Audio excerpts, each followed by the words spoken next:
Maybe the biggest signing of Tuesday, though, in the NFL was Russell Wilson going to the New York Giants. 1 year, up to $21 million, 10 and a half guaranteed. And now the Giants have two quarterbacks all of a sudden from free agency in the past 5 days because they went out and got Jameis Winston at the end of last week, too. Does that mean they will not be picking Shedeur Sanders at number 3? Boy, it sure looks like that. If you had Jameis Winston, that was an obvious ploy. That was, the Patriots getting Jacoby Brissett so that they could have Drake May learn behind him for a couple of weeks. That looked like that's what it was going to be in Giants land. Instead, you went out and got another veteran quarterback, a guy who could be a Hall of Famer in Russell Wilson. At least he'll make a case. And now, do you even have room? Is Shedeur Sanders going to be third on your depth chart? Maybe the Giants are buying into what some people are saying about Shedeur Sanders. Found this from a Yahoo Sports article.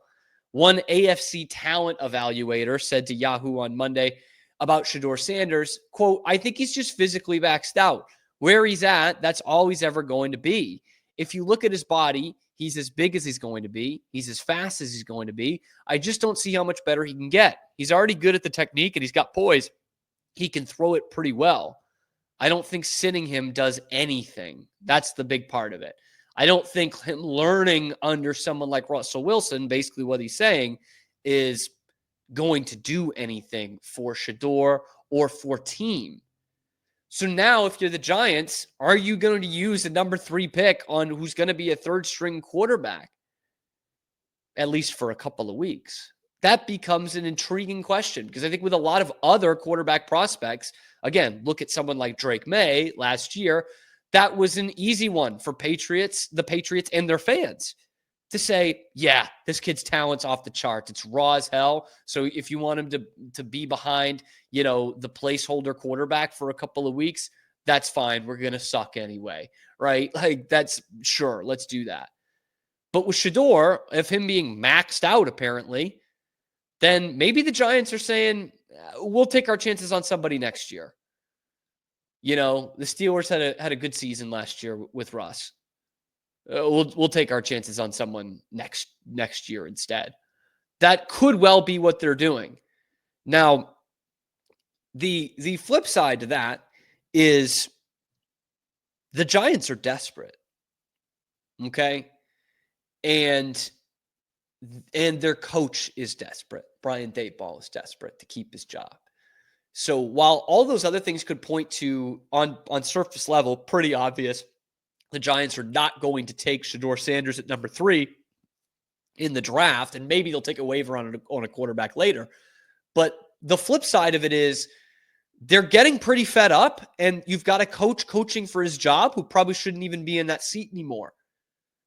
And so what he can do is draft Shedeur Sanders, hype him up as the future of the franchise, and then it's a little bit tougher to fire him, because he's going to say, well, wait, I saw Shedeur Sanders. I sold you on Shedeur Sanders. Next year, we're going to have Shedeur. Judge me off that. Don't judge me off this. I'm getting you to the promised land. It's just going to be slow. That's what he can say. By that same token, we saw, the Bears coach get fired in the middle of last year through Caleb Williams' first season. So maybe there is a Ben Johnson or someone who they know is going to become available, and they're not going to buy that line from Brian Daboll. But it's a lot easier to sell a fan base and an owner on a quarterback than it has been for the Giants at other positions. Because let's say, because why the Patriots really care about this is that the Giants would take Travis Hunter at number 3 instead. And that would be, I think, I would hate to say it, but it would be a great move for the Giants because I love Travis Hunter. I'm not huge on Shedeur Sanders. That's why I want the Patriots to get Hunter so bad. But you look at the last 7 or 8 years when the Giants have been rebuilding with one playoff win mixed in there in, I think, 2022. But you've had Saquon Barkley and you have Malik Neighbors. That has not been enough to elevate your team / make the fan base hop on board for the future, right? Because Saquon was great, but they didn't have anything around him. And right now, Malik Neighbors is great, but you don't have anything around him. So you put Malik Neighbors and Travis Hunter in there. It's like, great, but we still don't have a quarterback. We still don't have a future at the most important position on the football field. So again, while everything would point to, well, they got another quarterback, that means they're not taking Shedeur at number 3.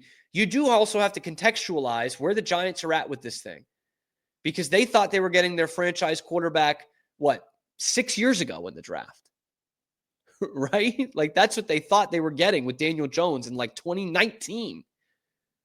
And they're still battling that with one fluke season in there that they made the playoffs and won a playoff game. So they are as damn near as desperate as the Jets are to get a franchise quarterback in the door.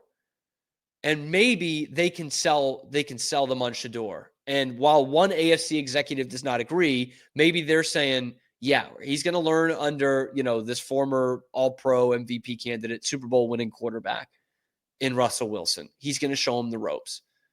And maybe it'll end up like Zach Wilson with Aaron Rodgers, which never even panned out. But I think that's what the Giants can sell their fan base on, their ownership group on. So I don't think it's crazy for the Giants to still go out and get Shedeur Sanders at number 3 overall in the draft.